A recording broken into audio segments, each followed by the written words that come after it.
Hello and welcome back to Lady Arcaders out of Bounds Torontrois. We've got gaming and we also have interviews and we also have some really cool. Are these socks? Yeah, they're Espion socks. They're Espion socks. Look at these socks. Okay, I think this is a tech issue. Can we fix this, please? Off the socks. Okay. Hello. Hi, everyone.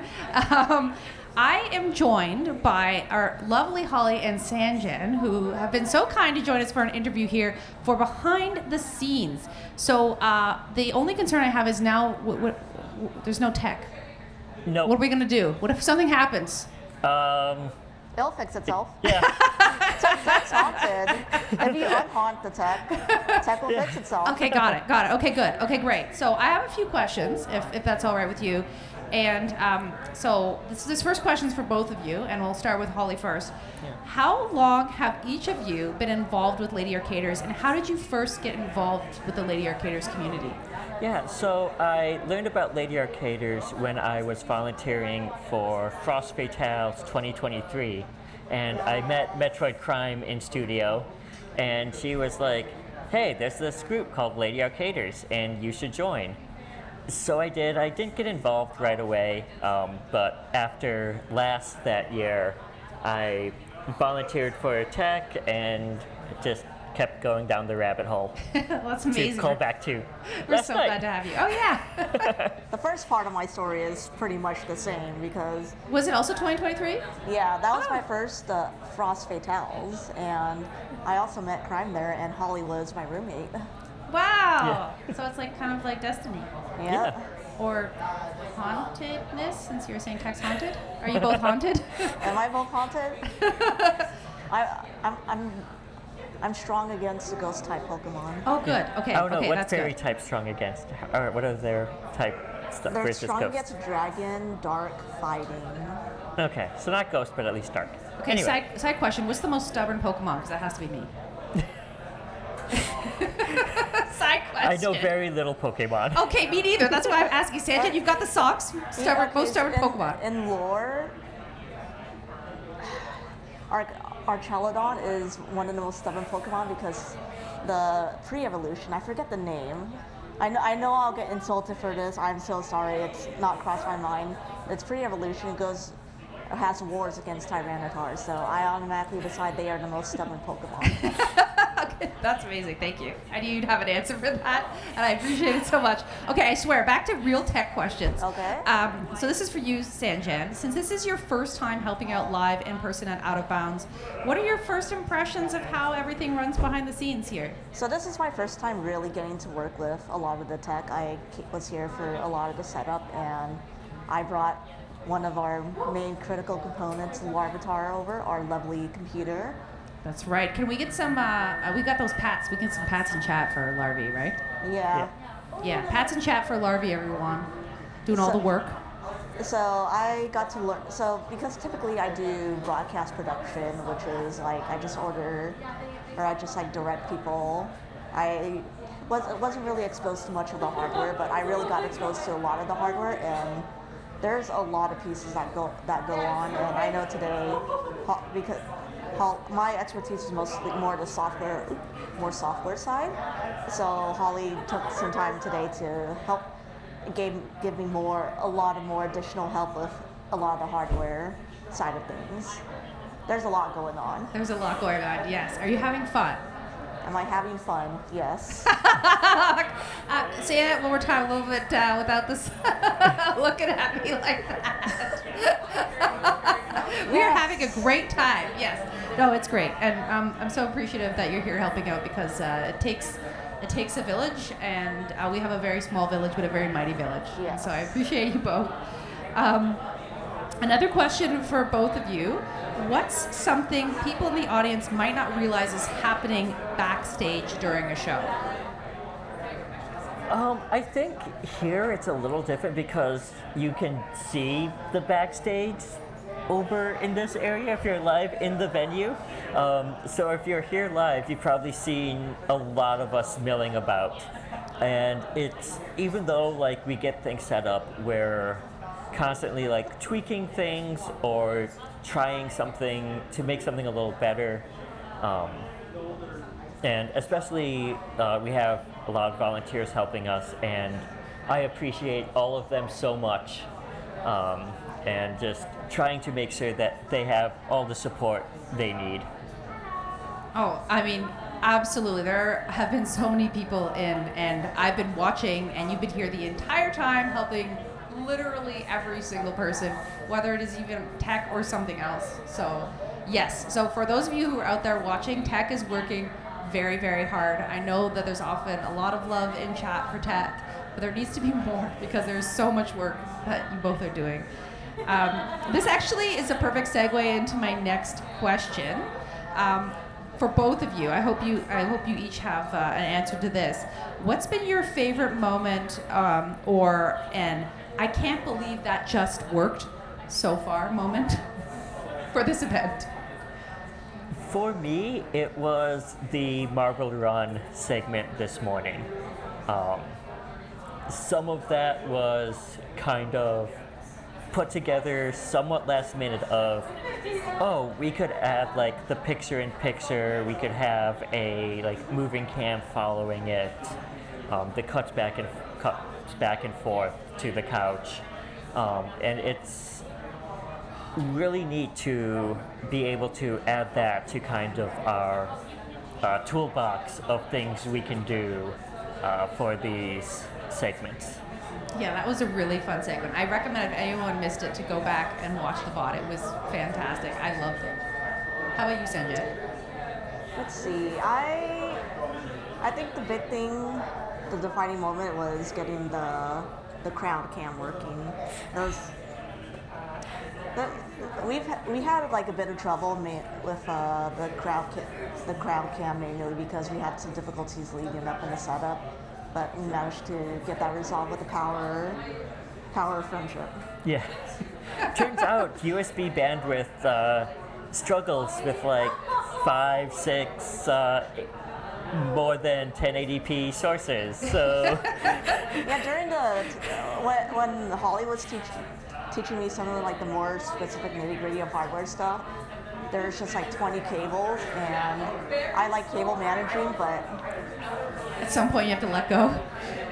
at some point you gotta let go, and at some point you gotta become one with the cables. I completely understand that, and you know what? Good for you for letting go. It's difficult. It's difficult. As a fellow person who can't let go, good work. But yes, the crowd cam is always a pleaser. I love seeing it. I think it's a really fun way for the people who can't be here to see their friends and to see all the action that is happening. It's really, really great. So good job for getting that done.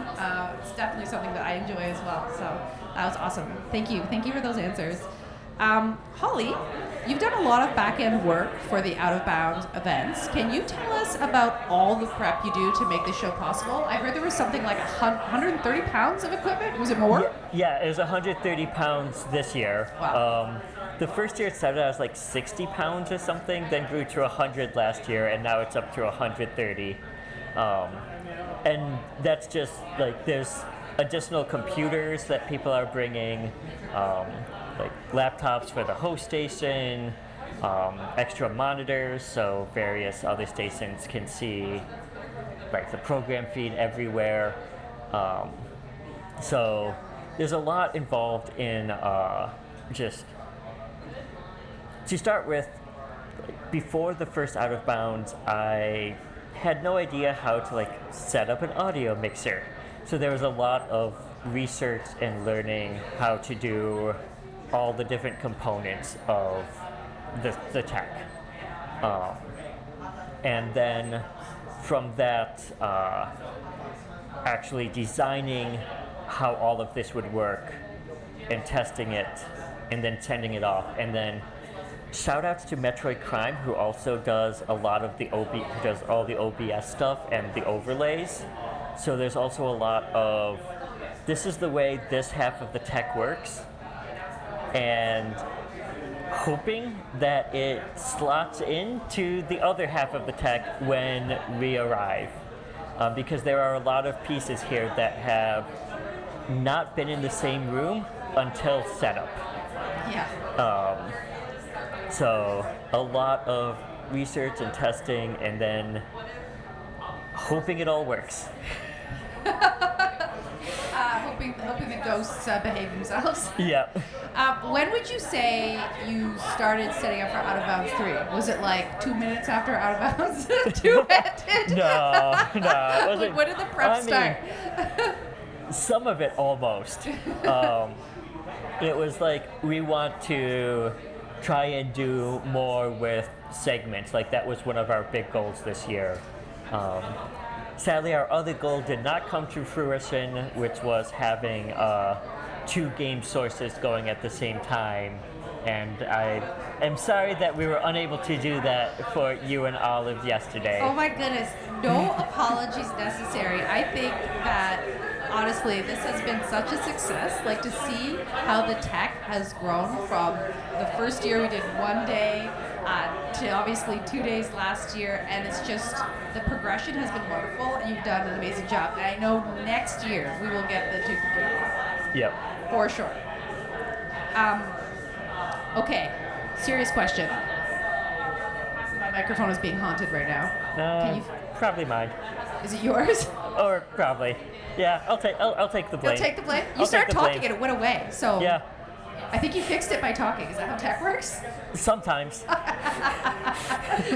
Sometimes you say pretty please. Okay, please tell. Yeah, Please tell sometimes behave you yourself. just- sometimes you just show up and it starts working and you're like, I wish I knew what the problem was. I'm very familiar with that. I will like go through the steps and I'll be like taught something and I'll do the steps and it doesn't work. I'll do it again, it doesn't work. And I'll be like, hey, come check this out.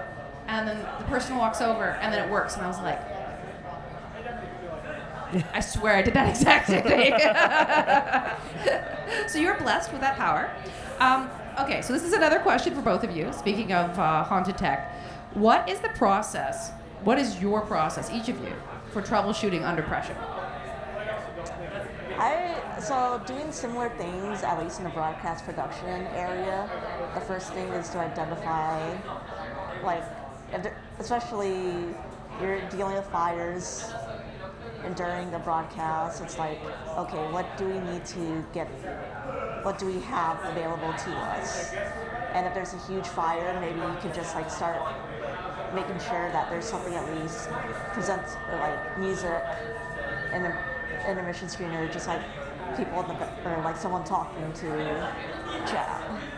And then when you're solving the tech file itself, it's always useful to reduce it to like the most small, like the most biggest and actionable things. Because I think like what I found in these communities is that everyone's very understanding that tech's haunted. I mean, 100%.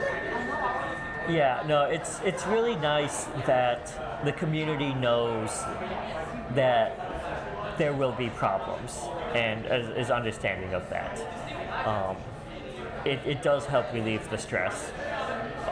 Although even with that, there is still like, what is the fastest way to get the thing we're trying to accomplish going without breaking things that we need later on.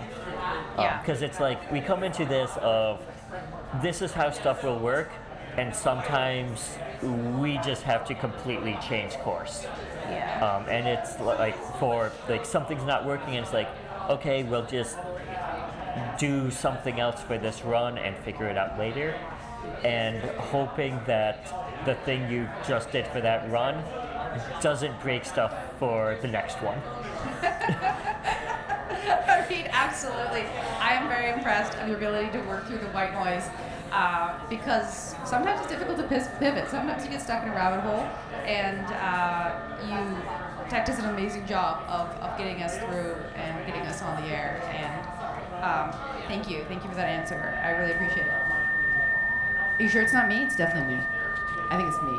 I don't know. Oh, you fixed it again, Holly. Thank you. Yeah. Yay. Anytime. Thank you, See, Holly. I can just fix tech while I'm up here. Oh, you're so magical. I love it. Could you tell chat and those lovely people out in the audience if they want to get involved with tech for live events like this, or for Lady Arcaders, or any sort of live broadcast, gaming or otherwise, what would your advice be to them? just put yourself out there. When events happen and have volunteer sign-ups, just sign up, put in an application.